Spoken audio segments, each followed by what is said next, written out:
Hello fellow book lovers and a happy new year. Guess who found out how to focus a camera? Me. And with that newly attained knowledge, we're gonna talk about the novels that I read in December 2022 because I haven't wrapped them up yet.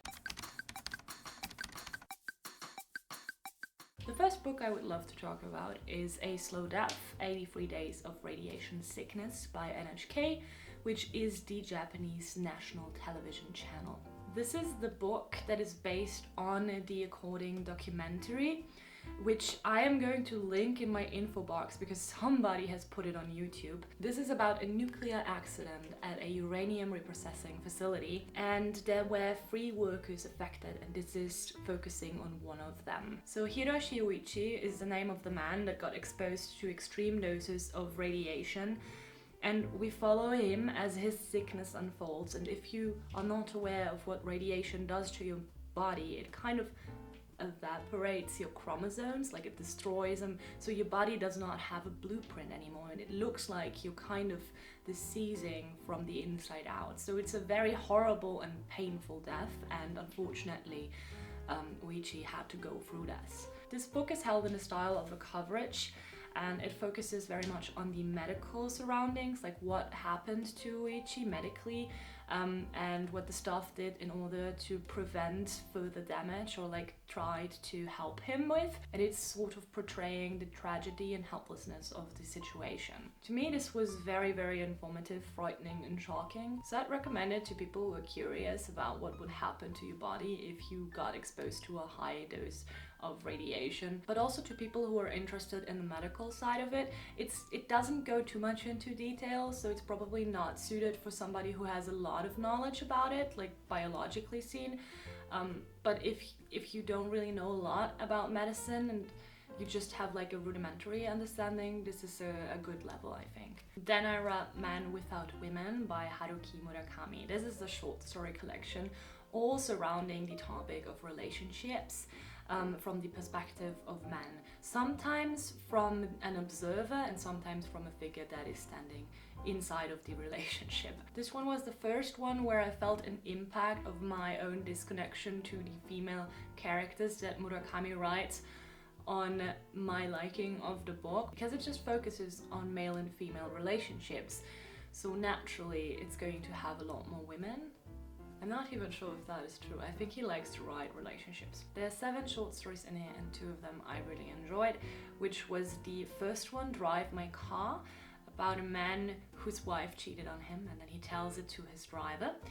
And then number 4, which is Scheherazade, which is about a woman who tells stories to her boyfriend. And then each time she tells a story, she leaves like a bit of the ending open to tell it the next time and then tell a new story. And they are only like loosely entangled, so the lover is a bit afraid that one day she will vanish and just not come back, and he'll never hear the end of the story that she previously told. Well, yeah, unfortunately I have to turn on the lights now because it's getting too dark, but I hope it's not too distracting as we move on to Stephen King's Gwendy's Final Task, which is also written by Richard Chizmar, which is, I think, mainly written by Richard Chizmar. This is like part of a sort of trilogy. The first one is called Gwendy's Button Box, the second one is Gwendy's Magic Feather, and this remains the only one that I've read out of this trilogy. And I also know that Gwendy's Magic Feather was only written by Richard Chizmar, and then Stephen King just wrote an introduction. So I don't know how much of Stephen King is in here, but it's definitely advertised as a work of Stephen King. He's also the first author that gets mentioned, so I have no clue. This story plays in the future in 2026 to be concrete, and it references like political parties or COVID or a former president that no longer is. And our main character is actually also a senator, and she's suffering from early Alzheimer's, so she's starting to forget a lot, and that's kind of her flaw. With the story, we're switching between scenes of the past and those of the current present day, and in the past we get clues of what is actually happening in the present day, and in the present day we're in space and on a mission.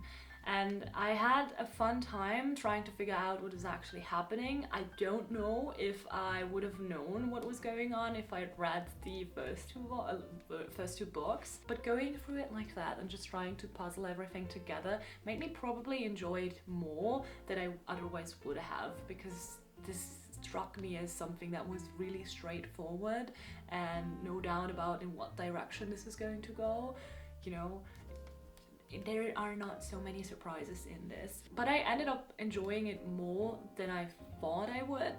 But maybe that is also due to the fact that I did not have any negative surprises. Like, I had such low hopes for this that it didn't disappoint me. Then I've read What Moves the Dead by T. Kingfisher. This is a real retelling of Edgar Allan Poe's The Fall of the House of Usher. We're following a retired soldier who is accompanied by a mycologist and a doctor, and together they're visiting a childhood friend of the soldier who got sick and whose condition only seems to worsen.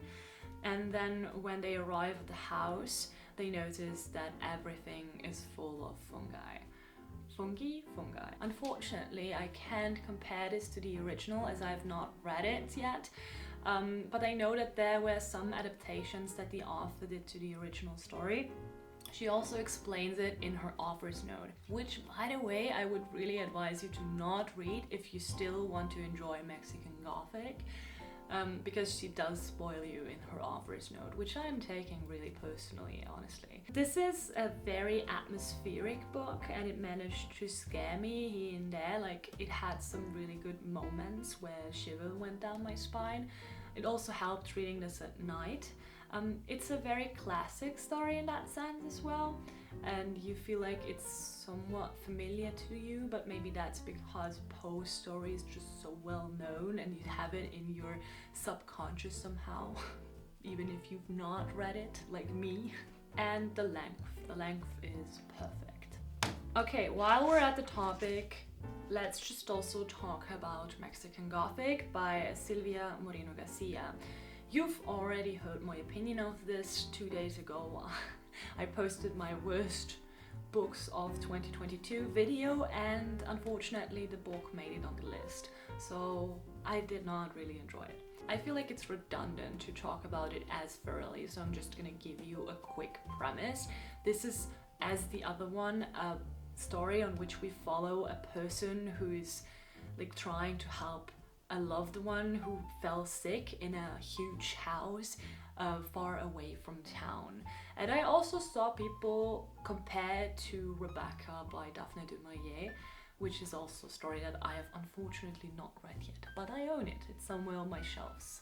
Then I read The Children on the Hill by Jennifer McMahon. This is split up into two storylines, one that plays in 1978, where we're following young children whose grandmother is a compassionate psychiatrist, and then one day she brings home a girl that is sort of strange and doesn't really talk a lot, and her name is Iris, but the children and Iris start doing a lot of things together, especially like learning and talking about monsters and going on monster hunts.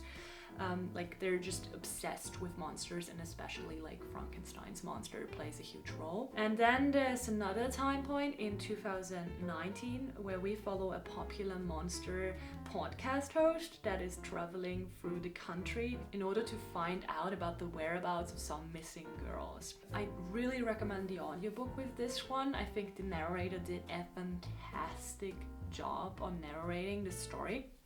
I think her name is Erin Moon. I think, is it Erin Moon? She really did a great job like acting the characters and just doing the voices and stuff. The story itself is a bit slow, and it has to do a lot with uncovering like family secrets and family history, but other than that, unfortunately, it's a bit forgettable. Then I've read The Violence by Delilah C. Dawson, and this is split into 3 perspectives.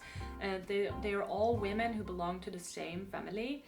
So we follow the daughter, who's 17 years old, and the mother, who gets abused by her husband, and then the grandmother, who's just a cold-hearted bitch.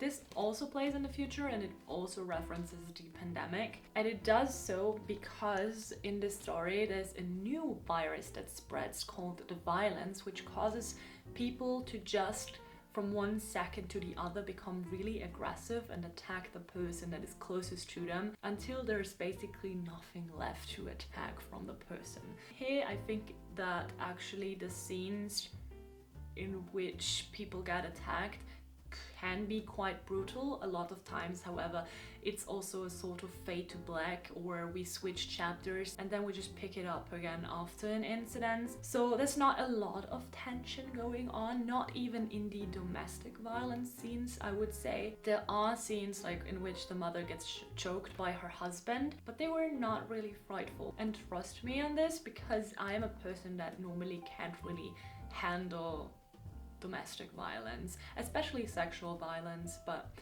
this also kind of falls into that category sometimes. Not in this book, however. So there was just barely any uncomfortableness in this, and the whole book felt like just a very positive rampage of revenge. All the men in this book, by the way, except for one maybe, are absolute scum. Like assholes. They are the worst. In my life I've had like a couple of nasty interactions with men, but never in this capacity. Like these are just next level. And so this just turned into a sort of story of empowerment where women just started having their own back who got abused previously, or not even abused. But still, like a lot of strong women are in here, or people who are supposed to be strong. I don't always agree with what is portrayed as being strong in this book. It's a very cool thing at first, but it does get boring with time because it wears out and it just loses its punch. I mean, I do get where the author is coming from, like women taking back the power from men that have abused it. But yeah, as a reader, you should probably not go into this expecting a lot of horror or like tension. Also, one thing that I want to note is that there are a lot of parallels to the pandemic, and every time the author tries to explain a concept like isolation, for example, she's kind of referencing the pandemic, which I fear will age this book. So in a couple of years we will forget how it must have felt to be in isolation, I guess, like because humans are forgetful, let's be honest. I'm just saying that it ages the book, so this will probably not withstand the test of time. And then I have read House of Hunger by Alexis Henderson. This is about a girl that becomes a blood maid in order to escape the slums. A blood maid basically is somebody who gives their blood to their employer, to like the countess, to somebody who they work for, and in return they get a pension and lodgery, is that the right term? So they just get housing. They can sleep wherever the countess lives. In this case it's a countess. And there's a belief in the story, maybe it was true at some point, but I'm not, I have no clue on history in that sense, that blood, or to drink blood, has health benefits. I knew the thing of bathing in blood, I think, but that's not something that occurs. It's actually drinking blood. And the story is not a vampire story. Who would have thought? It's really just a story on blood maids. Our main girl gets sent to the mansion where the countess lives in order to like provide her blood, so that the countess will not suffer illness. It's sad that our girl has very special blood, and the countess also then makes her like first blood girl, no, blood maid number 1, something like that. And it's sort of developing into a sexual romance. So it was actually very entertaining. If you like the vibes of the early 19th century and you like the having nothing to having everything sort of arc, and luxury and greed and jealousy, and yeah, if you like this sort of stuff, I think you're not going to be disappointed by this. Then I read Our Wives Under the Sea by Julia Armfield. And this is a story about 2 wives and their relationship, and it features both of their POVs. So we have Leah, who is in a submarine that is currently sinking, and that is one storyline. And then we have Mary, who 6 months after the incident is giving us her perspective of how her partner Leah has changed and what like happened to their relationship after like this drowning. And she's then talking about the really weird and strange behavior that Leah adapts. Like she's spending hours in the bathroom just running the water. This was a really beautiful story where I also thought that the two time periods were like really nicely woven into each other. Like there wasn't an abrupt cut every time, but it really fit within the other story arc. There were a couple of issues that I had with the writing, but I think if I would mention them, that would be nitpicking at this point. Other than that, it's like a really nice slow burn. So maybe it's for people who also appreciate stories that are slowly unfolding their horrors. And I think that's about everything that I've got to say about this and about the novels in general that I read in the month of December. So I'm gonna see you tomorrow with one last video, and then I'm not going to see you for another month probably. But you know, after that, I'll see you at another time in another video. Bye.